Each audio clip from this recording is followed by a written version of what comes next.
Excellent. You know, we haven't played poorly in the last month. Gotten some tough results, but I think we've outshot most of them and outpossessed most of them, and we've just made critical errors. And I think in some cases, teams like Oklahoma State and Texas were smart enough to just absorb and counter and make, good chances at the other end that we paid dearly for. So we recognize that. There's some youth involved, but no excuses. And so the team knows that we're not struggling in terms of our box-to-box, but maybe at each end. We need to tighten the screws a little bit. We've tried to do that this week. You guys get a lot of shots on goal. It's kind of like for every 4 shots you should have a goal. What are you kind of preaching to get the ball in the back of the net? Well, you can press too hard and it goes the other way on you. So we've just tried to encourage them and put them back in those situations and talk about, if the keeper's here and you're on this foot or that foot, where should the ball go? Just a little more maybe of a scientific look at finishing as opposed to just blasting it on target. And, we've been celebrating them as they've gone in practice. They just got to go in games. Strategically, Rebecca O'Brien was moved a little bit in the OSU game. Is it strategy, personnel? What's kind of going on there? We've played her at attacking mid, holding mid, outside back, and center back this year. She's extremely versatile, and we just saw something we thought we could exploit. And for the first 20 minutes, we did. That's when we should have won the game. They were on their heels. We had all of the action, and then they adjusted, and it evened out. And so Rebecca did her job. Unfortunately, again, the game went the other way. Looking forward to this weekend with West Virginia and Iowa State. I mean, you guys got to get some points. Yeah, that's right. There's nothing solidified for us. The top 4 fighting it out. Everyone else is trying to jockey for position in Kansas City, and we're one of those groups. We have to have points. Fortunately, it's kind of in our hands because the other teams that need points, we're playing them. Playing Iowa State, we're playing Oklahoma. We've already beaten K-State, and so from that regard, we're in a good spot. But you're right, we need points, and it's no easy task to go get points in Morgantown. Going back to the struggles you guys have had getting the goals, is that the more frustrating part, that you guys are playing well and not quite getting the ball in? No, I think the frustrating part is the goals we've literally gift wrapped for people this year. Starting at Pepperdine, we passed the ball to their best player inside the 18-yard box, thinking she was a teammate, all the way to the turnover this past Friday, which led to the goal, to the first one that we gave up against Baylor. I mean, I could just keep listing them. And that's not characteristic of our team.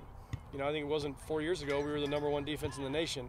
We have excellent defenders, but we have just found a way to cough one up at a very inopportune time, and that's probably been the most frustrating thing for us.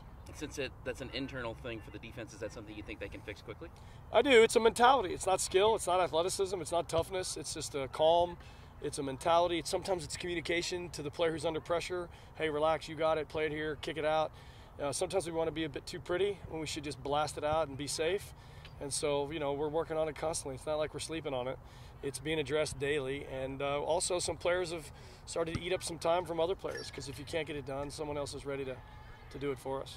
What about leadership, at least defensively? Is there someone back there that's trying to get the team and communicate on where to be and what to do, or is it kind of an issue? Well, Brooke was set to be our center back this year, and Brooke is very good in that regard. She's feisty. She's got some bite to her commentary.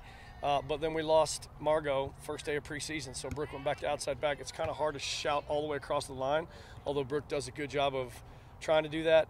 Bo does a good job, and I think where we really underestimated what we would miss is the loud, domineering, confident voice of Lauren Watson. 5'11", the best keeper in the conference last year. She's a pro now. She really organized a lot of stuff in front of her. And both of our young keepers are just trying to make the save right now, and I don't think either one of them are as vocal as Lauren was.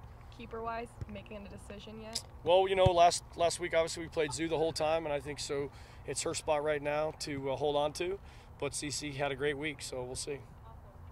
I don't know if you've had a chance to comment on the men's soccer team yet.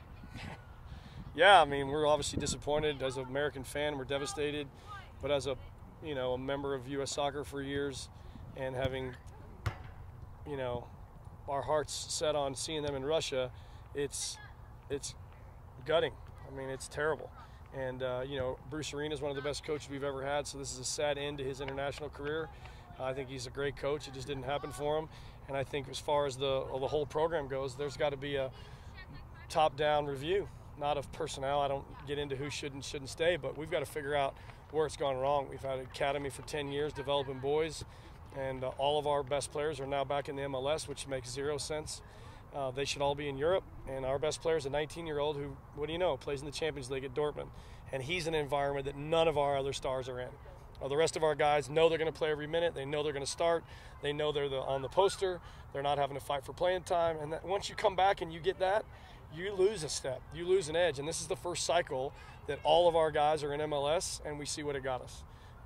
Our players should be in Europe. And Klinsmann said that, and he got yelled at for it. So it turns out at least he was right about that. Would you, if you could wave a magic wand, would you fix it from the ground floor, or would you try to fix it from the top with the MLS going to Europe? Well, I think there's got to be a meet in the middle somewhere, right? At the bottom level, we've got this academy now, which is emphasizing a lot of things that needed to be emphasized. We are seeing more of our young players. For example, take FC Dallas. Their best 15 and 16-year-olds get to train with the pros. They get to train with the reserves. That has to happen, and it's happening. So I feel like those circumstances are benefiting our young guys. But then at 17, 18, they shouldn't be waiting for an MLS contract. They should be going to Mexico. They should be going to Chile. They should be going to a second division team in Germany. They should be playing in the championship. They should be experiencing the Calderon, the environment that the world knows develops the best players. You think the best Swedish players are playing in Sweden? They're not. They're all in the top leagues in the world. So not that our guys could go play for Man United, but they could certainly find opportunities overseas that would drive them to a new level instead of just settling to stay here. You know, do you blame Dempsey for coming back for $5 million to play in MLS? Absolutely not, because he made it over there. He knew what it was. Landon Donovan made it over there and came home and still was brilliant for the Galaxy. But for a lot of our guys, they need to spend more time overseas before they come home.